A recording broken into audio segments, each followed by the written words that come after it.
যতক্ষণ আওয়ামী লীগ জুলাই আগস্টের গণহত্যা ও তাদের সব কৃতকর্মের জন্য ক্ষমা না চায় ততক্ষণ পর্যন্ত তাদের কোনো বিক্ষোভ করতে দেয়া হবে না বলে জানিয়েছেন প্রধান উপদেষ্টার প্রেস সচিব শফিকুল আলম।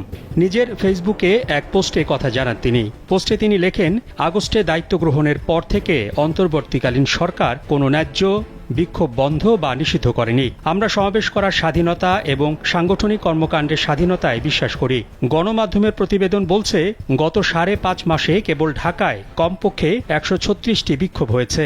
এর মধ্যে কয়েকটি বিক্ষোভের ফলে ব্যাপক যানজট সৃষ্টি হয়েছে। তবুও সরকার কখনো বিক্ষোভ সমাবেশের ওপর কোনো বিধিনিষেধ আরোপ করেনি। শফিকুল আলম লেখেন, আমাদের কি ফ্যাসিস্ট আওয়ামী লীগকে বিক্ষোভ করার সুযোগ দেওয়া উচিত? জুলাই আগস্টের ভিডিও ফুটেজে স্পষ্ট দেখা যায় যে আওয়ামী লীগের কর্মীরা শান্তিপূর্ণ বিক্ষোভকারীদের হত্যায় অংশ নিয়েছিল। তাদের পরিচালিত হত্যাকাণ্ডে শহীদ হয়েছেন কয়েকশো তরুণ শিক্ষার্থী, এমনকি নাবালক শিশুরাও। জুলাই গণ অভ্যুত্থানের সময় গণহত্যা, খুন ও তাণ্ডবের জন্য দায়ী শেখ হাসিনার নেতৃত্বাধীন আওয়ামী লীগের দলীয় সরকার। তিনি আরও লেখেন, কয়েকজন বিশিষ্ট মানবাধিকার কর্মী সাক্ষাৎকারের বরাতে নিউ ইয়র্ক ভিত্তিক হিউম্যান রাইটস ওয়াচ জানায়, শেখ হাসিনা তার 16 বছরের এক নায়কত্বের শাসনামলে সরাসরি হত্যা এবং জোরপূর্বক গুমের নির্দেশ দিয়েছিলেন।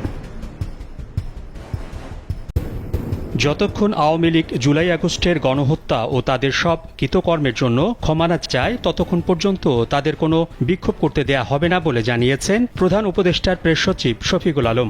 নিজের ফেসবুকে এক পোস্টে কথা জানান তিনি। পোস্টে তিনি লেখেন, আগস্টে দায়িত্ব গ্রহণের পর থেকে অন্তর্বর্তীকালীন সরকার কোনো ন্যায্য বিক্ষোভ বন্ধ বা নিষিদ্ধ করেনি। আমরা সমাবেশ করার স্বাধীনতা এবং সাংগঠনিক কর্মকাণ্ডের স্বাধীনতায় বিশ্বাস করি।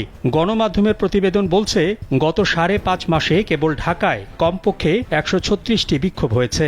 এর মধ্যে কয়েকটি বিক্ষোভের ফলে ব্যাপক যানজট সৃষ্টি হয়েছে। তবুও সরকার কখনো বিক্ষোভ সমাবেশের ওপর কোনো বিধিনিষেধ আরোপ করেনি। শফিকুল আলম লেখেন, আমাদের কি ফ্যাসিস্ট আওয়ামী লীগকে বিক্ষোভ করার সুযোগ দেওয়া উচিত? জুলাই আগস্টের ভিডিও ফুটেজে স্পষ্ট দেখা যায় যে আওয়ামী লীগের কর্মীরা শান্তিপূর্ণ বিক্ষোভকারীদের হত্যায় অংশ নিয়েছিল। তাদের পরিচালিত হত্যাকাণ্ডে শহীদ হয়েছেন কয়েকশো তরুণ শিক্ষার্থী, এমনকি নাবালক শিশুরাও।